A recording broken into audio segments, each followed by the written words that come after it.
Assalamualaikum warahmatullahi wabarakatuh. Selamat malam dan salam sejahtera buat Bapak Ibu semua. Dan ini bagian terakhir, sesi terakhir yang mungkin sebagian sudah ada yang ngantuk. Tapi mudah-mudahan begitu nanti lihat potensinya seperti apa nih bisnis, ya kan bisa melek lagi nih, ya kan. Nah, Bapak Ibu, di sesi kedua ini saya diamanahkan untuk sharing tentang bagaimana potensi dari bisnis Alif ini ya. Nah, membuat saya sebenarnya seberapa besar pun potensi income-nya kalau Bapak Ibu tidak punya alasan yang kuat kenapa harus berhasil di bisnis ini, itu percuma. Meskipun di potensi 1 miliar, tapi nggak punya alasan yang kuat kenapa harus mengejar itu, kenapa harus mencapai itu, nggak punya alasan, nggak akan terwujud. Nah, so Bapak Ibu, di awal sharing ini, saya ingin sharing dulu gitu ya supaya Bapak Ibu ketemu alasan kenapa sih kita harus berjuang di bisnis ini untuk apa gitu ya. Contoh tadi pertanyaan Pak Sandy, saya udah punya kafe, kemudian kenapa masih ngerjakan bisnis ini? Nah, oke, kita langsung aja. Siap, lancar. Oke, sip, aman ya, lancar ya. Oke. Nah, seperti yang saya sampaikan tadi, Bapak Ibu, di awal ini sebelum kita masuk bagaimana marketing plan-nya, bagaimana cara mengembangkannya, dan lain sebagainya, ada baiknya nih kita ketemu dulu alasannya. Karena banyak orang itu gagal di dalam kehidupannya atau tidak berhasil karena bukan karena nggak pinter, bukan karena nggak bisa, tapi karena nggak punya alasan kenapa harus sukses gitu loh. Nah, jadi itu penting banget gitu ya. Fondasi dasar kita untuk bisa bertahan itu adalah alasan yang kuat. Nah, Bapak Ibu, saya ingin memulai dengan sebuah pertanyaan ya. Apa sih yang sedang kita perjuangkan saat ini? Semua orang nih yang sudah dewasa pasti bekerja ya buat keluarganya. Nah, dalam kita bekerja, apa sih yang kita perjuangkan saat ini? Ya mungkin di antara kita ada yang berjuang ya karena pengen punya mobil lah. Saat selama ini saya naik motor, hujan-hujanan bawa anak, bawa istri gitu kan. Saya pengen punya mobil. Nah, itu mungkin Bapak Ibu di antara Bapak Ibu ada sedang menabung untuk beli mobil saat ini malam ini. Ya, kemudian ada juga yang udah lama tinggal di Pondok Mertua Indah misalnya. Ya kan saya dulu lama juga di Pondok Mertua Indah. Nah, kemudian punya impian pengen punya rumah sendiri. Besar kecil kalau rumah sendiri itu enak gitu ya. Nah, mungkin di antara Bapak Ibu Amin yang hadir ada yang punya saat ini lagi berjuang, saat ini lagi nabung untuk pengen bangun rumah sendiri buat keluarga. Nah, mungkin di antara kita ada juga yang sedang berjuang ngumpulin dana karena pengen memberikan pendidikan yang terbaik buat anak kita.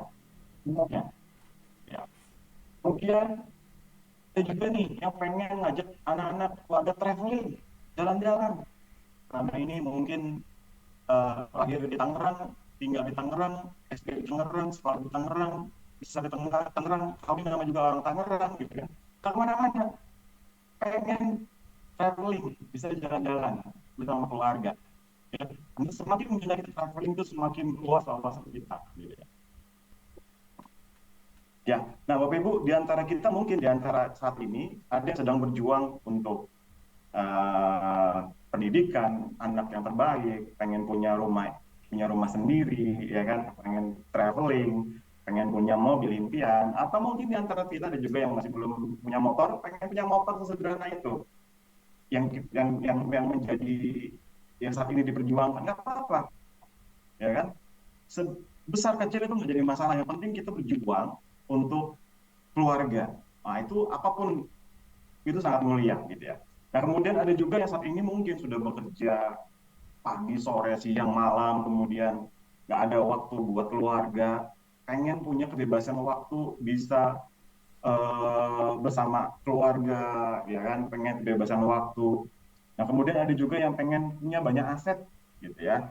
Nah, mungkin di antara Bapak Ibu malam ini ada yang di antara ini dan mungkin ada hal-hal lain lagi yang diperjuangkan selain ini. Tapi apapun itu, Bapak Ibu, kesimpulan dari semua yang kita perjuangkan itu sebenarnya adalah kita pengen sukses secara finansial, betul nggak? Ada nggak di antara di sini yang nggak pengen sukses? Ya, itu pertanyaan yang nggak perlu ditanyakan sebenarnya. Pasti lah semua pengen sukses secara finansial, paling nggak juga. Nah, kalau kita bicara sukses finansial, ya, maka ada dua tahapan nih. Ada dua tahapan untuk mencapai kebebasan finansial. Ya, ada dua tahap menuju kebebasan finansial. Tahap pertama, yaitu kita mesti buat rencana dulu. Karena kalau kita nggak buat rencana, sama dengan merencanakan kegagalan. Kita buku seperti itu tuh. Nah, jadi mesti buat rencana dulu, rencana ke depan. Ya. Kemudian tahap kedua, maka kita mesti menemukan solusi gimana caranya bisa mewujudkan apa yang kita rencanakan. Nah, coba kita berikan. Oke. Nah, apakah kita buat rencana masih depan nih buat kita, buat apa yang masing-masing. Kira-kira dari rencana tadi, rumah, mobil, dan lain sebagainya, kira-kira nih berapa besar yang dibutuhkan untuk mewujudkannya. Nah, kalau saya bantu breakdown, ya, ini umumnya orang pasti punya impian sama nih. Pengen punya rumah, misal rumahnya nggak mesti mewah, ya yang penting nyaman, cukup gitu kan. Katakan 400 juta. Kemudian mobil sederhana, keluarga, katakan 300 juta. Pengen hiburan dan umroh, sama istri, sama anak, dua, pertama habis 100 juta. Kemudian pengen pendidikan anak dari SD, dua anak ya, dari PAUD, TK, SD sampai lulus kuliah, katakanlah 800 juta. Dan Bapak Ibu mungkin berencana pengen pensiun, nanti di saat pensiun pengen punya uang 2 miliar, yang kemudian 2 miliar itu didepositokan, dan kalau didepositokan 2 miliar itu sekitar dapatnya 6 juta sampai 7 juta lah ya sebulan. Jadi biar nggak perlu kerja lagi tetap dapat uang 6 sampai 7 juta per bulan, misal gitu. Maka Bapak Ibu kalau ditotalin nih, kalau kita totalin semua, itu totalnya sekitar 3,7 miliar. Nah, ini yang menjadi problem kita. Ya, ini yang menjadi tantangan kita, gimana caranya supaya bisa mendapatkan 3,7 miliar agar kita bisa bikin rumah seharga 500 juta, bisa beli mobil, bisa liburan dan umroh, bisa pendidikan anak aman sampai lulus kuliah, dan punya uang pensiun nanti. Nah, ada dua pertanyaan nih. Pertanyaan pertama, berapa banyak yang bisa Bapak Ibu tabung untuk mewujudkannya saat ini? Penghasilan saat ini berapa? Dan berapa yang bisa ditabung kira-kira? Nah, dan satu pertanyaan terakhir, dan ini nggak perlu dijawab, tapi dijawab dalam hati masing-masing aja. Sudah puas kita dengan saldo tabungan saat ini? Kan kita nih tujuannya mau 3,7 miliar, ya kan? Yang dicapai. Nah, kira-kira saldo kita saat ini udah mendekati apa belum? Ya, itu jawabannya tergantung masing-masing. Ya, nah sekarang mari kita hitung berapa banyak yang bisa Bapak Ibu tabung untuk mewujudkannya. Saya buat asumsi aja, adalah kalau Bapak Ibu punya income per bulan itu 10 juta, ya per bulan 10 juta, ini kita contoh ya, maka biasanya rata-rata orang itu bisa saving, bisa menabung, itu kurang lebih 4 juta per bulan. Ya. Nah, kalau kita tadi goalnya adalah 3,7 miliar, ya menabung 4 juta per bulan Bapak Ibu, kira-kira berapa bulan agar bisa mencapai 3,7 miliar? Nah, ini jawabannya. Anda harus kerja keras selama 77 tahun baru terwujud nih dengan menabung 4 juta per bulan. Itu kalau kita Bapak Ibu konsisten nabungnya. Nggak pernah dipakai duitnya yang 4 juta per bulan itu. Kalau akhirnya kepake buat beli cincin, buat beli itu, dan buat upgrade handphone, maka lebih dari 77 tahun. Ya. Lalu bagaimana caranya? Solusinya gimana? Maka jalan tercepat untuk menginfeksi nanti. Lambat sumber limbahnya. Ya. 4 juta per bulan, kalau kita ingin supaya cepat, ini kita ini punya timbangan sumber limbahnya. Ya. Nah, kalau kita bicara lingkungan, maka lama ini saya ingin ada supaya itu nanti bisa memilih, oh, oke, ini bisa harus menambahkan ini supaya bisa mencapai 2,7 miliar tadi. Oke, yang pertama ada namanya active income, Bapak Ibu. Ini dikerjakan oleh hampir 90% orang pada umumnya, yaitu apa? Bekerja ini setiap hari dari pagi sampai sore atau ada yang kerjanya malam, ya, di jam kerja untuk mendapatkan uang, dan uangnya kemudian sebagian dipakai buat kebutuhan sehari-hari, sebagian lagi ditabung buat rencana masa depannya.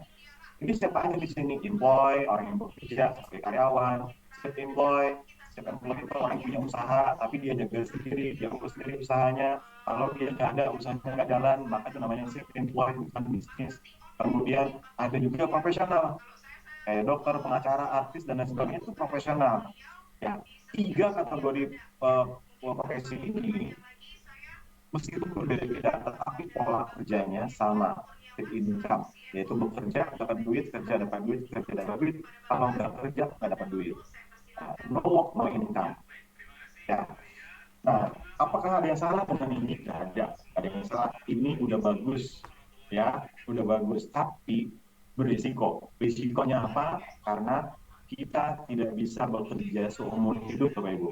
Entah karena usia, entah karena kesehatan, entah karena disingkirkan misal oleh uh, uh, saingan kita di kantor misalnya, kan? Akhirnya kita nggak bisa bekerja lagi. Apapun itu, intinya kalau nggak bisa bekerja lagi, maka no work, no income. Oke, selanjutnya jenis income yang kedua ada namanya passive income. Ya, ini kita bekerja sama, kerja nggak ada yang nggak kerja. Jadi kalau orang nggak kerja, bahkan punya miliar pun juga kerja juga, ya kan, bandingnya kerja juga kerja juga, beli gitu ya, dan sebagainya. Nah, intinya bekerja, tapi dia bekerja yang namanya membangun namanya aset, betul. Ya, nanti begitu di awal mungkin nggak terlalu kelihatan tuh hasilnya, tapi begitu setahun 2 tahun berjalan, aset itu akan menggantikan pekerjaan kita, akan menghasilkan uang. Di saat kita nggak bekerja lagi, aset akan terus menghasilkan, kemudian kita bisa jalan-jalan, bisnisnya akan tetap jalan, income tetap jalan. Di saat kita kalau itu jalan-jalan. Nah, ini saya bukan diagram supaya Bapak Ibu bisa memahami yang namanya uh, bagaimana dan apa yang dihadapi kalau kita membangun namanya passive income. Di awal nih, income-nya kecil, effortnya luar biasa, ya kan? Tapi makin di sini, makin waktu berjalan, income-nya makin naik, effortnya, kerja kita makin menurun. Artinya kerja kita semakin tidak semakin santai. Makin ke sini, di irisan sini, income kita udah naik, tapi pekerjaan kita semakin sedikit. Sampai di sini, income-nya sudah semakin tinggi, maka pekerjaan kita pun nanti udah nggak ada yang dikerjakan lagi. Itu yang namanya passive income. Bagaimana cara kita mendapatkan passive income? Ada banyak cara. Pertama, bisa investasi, tapi investasi yang benar. Ya, bagaimana cara investasi yang benar? Nanti Bapak Ibu bisa belajar di Google dan sebagainya, investasi saham, reksadana, menabung emas dan lain sebagainya. Ya, nah kemudian yang kedua, membangun bisnis konvensional yang memiliki sistem di mana kita nggak perlu ngurusin usahanya, usahanya akan jalan, akan berkembang meskipun kita nggak ada di situ. Ya, nah itu bisnis konvensional. Kemudian kita punya orang yang lebih intelektual, misalnya tentang ini ada yang punya bakat menulis, sudah nulis buku, kemudian bukunya dicetak menjadi ternyata bestseller, Bapak Ibu setiap jualan buku dapat royalti. Atau ada yang jago nulis lagu, misal lagunya dibeli teman Dani, ya kan, ya, mereka mau pakai lagu itu, ya kita dapat juga. Nah, ini kan pasti income, itu kemudian sekali, dapatnya berkali-kali tujuan sampai. Dan ada yang keempat, yaitu kita melakukan bisnis yang mendapatkan komisi penjualan, atau kita menjadi broker atau menjadi distributor. Tapi istilah yang sekarang itu ada affiliate marketing atau network marketing. Nah, itu juga bisa. Ya, juga bisa mendatangkan passive income. Nah, kita udah bicara tentang passive, tentang income, Ibu, ya. Kalau hari ini kita punya active income, kemudian kita tinggal perlu menambah sumber income yang kedua, yaitu gimana caranya kita membangun passive income buat jangka panjang kita. Di saat kita membangun ini bukan berarti kita meninggalkan meninggalkan pekerjaan kita sebelumnya, kita bisa kerjakan sambil, ya. Misal di waktu luang kita mulai mengerjakan, ya, kita ibaratnya itu berkorban waktu dan tenaga dan pikiran kita untuk biar jangka panjang 1 2 tahun 3 tahun depan kita punya hasil income sehingga kita bisa menikmati dan kemudian bisa memilih untuk bekerja atau tidak bekerja lagi. Ya, selama ini kita terpaksa bekerja karena kalau nggak kita nggak dapat income. Tapi di saat kita sudah di titik pasif income, kita bisa memilih kerja atau milih nggak kerja. Nah, tadi kita berbicara ya, Bapak Ibu, bicara tentang dua jenis income. Nah, selanjutnya malam hari ini kita akan mengenalin nih, ya, seperti yang diundang Bapak Ibu diundang oleh orang-orang yang mengundangnya malam hari ini, kita akan mengenalin sebuah konsep bisnis, ya. Tapi sebelum itu, saya pengen kasih contoh dulu nih, atau fakta di mana kita bisa belajar dari bisnis ini. Nah, Bapak Ibu, saya yakin Bapak Ibu semua pasti kenal semua brand-brand besar ini ya, ada Tokopedia, ada Gojek, Bukalapak, Grab, dan lain sebagainya, ya. Nah, di antara brand-brand besar ini, Bapak Ibu, ini meskipun berbeda-beda jenis usahanya, dia punya kesamaan. Tahu kesamaannya apa? Pertama, mereka sama-sama punya network, Bapak Ibu. Ya, Tokopedia punya jaringan penjual, ya, sellernya, kemudian Gojek dan Grab itu punya jaringan drivernya. Intinya semua punya jaringan, ya. Kemudian mereka sama-sama atau distributor. Nggak ada yang punya produk sendiri. Contoh, Gojek nggak ada, rata-rata semua driver motornya punya si drivernya, mobilnya ya punya si mitranya, bukan punya si Gojeknya. Nah, begitu juga Traveloka misal, mereka nggak punya Garuda, mereka bukan yang punya Lion Air, mereka cuma menjualkan tiketnya Lion Air, menjualkan tiketnya Garuda dan tiket-tiket maskapai yang lain. Ya, jadi kalau ada orang yang menganggap bahwa broker atau bahasa gitu ya maklar itu nggak bisa kaya, nih buktinya. Mereka bisa kaya asal mereka menggunakan yang namanya network. Ya. Kemudian yang terakhir yaitu mereka menggunakan yang namanya internet atau dimanfaatkan digitalisasi, ya. Digitalisasi bisnisnya sehingga ini yang menjadi leverage, menjadi daya ungkit sehingga pekerjaan seorang broker saja atau maklar kalau memiliki network yang besar dan memanfaatkan internet maka bisa menjadi sangat besar sekali. Nah, ini poin yang ingin saya sampaikan di slide ini, Bapak Ibu. Kenapa? Karena ada kaitannya dengan yang ingin kita sharingkan malam hari ini, yaitu bisnis alif internasional. Ini adalah sebuah peluang bisnis dengan potensi income bahkan tanpa batas, saya bilang. Tetapi yang menarik, Bapak Ibu, meskipun potensi income tanpa batas, ini bisa dikerjakan dengan modal kecil. Nah, modalnya sangat kecil. Kita beli produknya pilihlah produk yang sesuai dengan kebutuhan kita. Ya, kita kayak sendiri, kita rasakan, nanti kita bisa cerita seperti kayak Bang Zul tadi. Dia makan sendiri, dia bisa merasakan manfaatnya, dia bisa ceritakan ke orang lain. Nah, kenapa? Karena dengan produk itu kita bercerita, karena kita merasakan, itu kita ceritanya dari hati, Bapak Ibu, ketimbang kata orang gitu kan. Nah, Bapak Ibu, itu di sini modalnya sangat kecil, bisa mulai dari 300 ribuan, sehingga ini no risk. Ya, kalaupun Bapak Ibu nggak jalan, akhirnya nanti produknya kok dipakai buat keperluan sendiri. Nah, kemudian bisnis ini income tanpa batas. Nanti kita akan ceritakan bagaimana potensi income dari bisnis ini. Kemudian ini dapat diwariskan.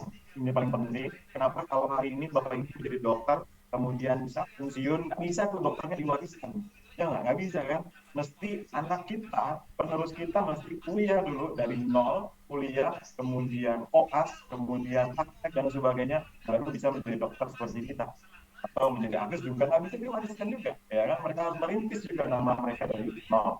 Nah, tapi kalau di bisnis ini begitu Bapak Ibu sudah punya income tertentu, bisnis sudah berkembang, kita bisa mewariskan bisnis ini kepada penerus kita.